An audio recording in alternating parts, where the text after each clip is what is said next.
Walton County's Planning Commission is facing an environmental issue that could impact wildlife. D&H Sand has a sand pit in the Red Bay area. The owner wants to build a dump on that property and is asking the county to rezone it from large-scale agricultural to heavy industrial. News 13's Riley Lehman joins us live in the studios. Riley, how's the Planning Commission members handling the request? Planning Commission members tabled the topic this afternoon until their February 13th meeting. Turns out D&H Sand has 2 code compliance violations after allowing land clearing material and land waste to be dumped on the site. County officials want those violations resolved before they even consider the rezoning request. But residents at today's meeting weren't happy about the proposal.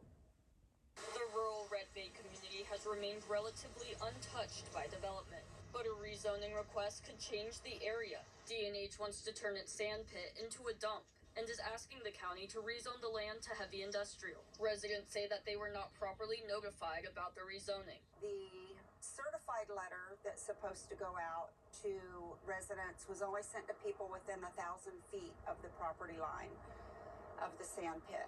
And that only came to 3 people. D&H Sand has hired Emerald Coast Associates Engineering for the project. The firm's president, Dean Burgess, is also a member of the Planning Commission. Acting County Attorney Clay Atkinson pointed out that's a conflict of interest. You don't get to sit up here and go down there, so you pick your spot. And you heard me say that. We went over that before we ever took the board. I know he knows that. Even though Burgess will recuse himself, residents fear he could still influence the decision. We're just concerned that it will help sway votes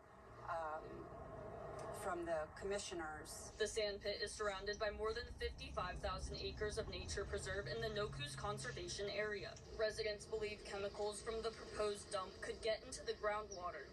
There's concerns that it will not be processed as it should, which could cause leaching into our aquifer and our water system, which we all have access through our well water. So that would be a direct impact on all of the residents within the area who have well water. They're also worried about the zoning change that could attract more big industries into their small community. They're not looking forward to this type of change with more heavy machinery hauling in, whether it be biological debris or construction clearing debris. That's a lot of heavy equipment hauling that in and out down Rock Hill Road, which is one of the main highways that we all travel on. Quality of life is not the only concern. Residents point out there are endangered species like the gopher tortoise, eastern fox squirrel, and the black bear living on that land. They're circulating a petition against the rezoning. Riley, what did D&H representatives have to say? Nothing. They were not at today's meeting. The Planning Commission will vote on the request at the February 13th meeting if the violation codes are settled. Their recommendation will then go to the Walton County Commissioners, who will make the final decision. All right, we'll continue to follow this. Riley, thanks. Riley Lehman reporting live in our studios. Panama City commissioners are finally making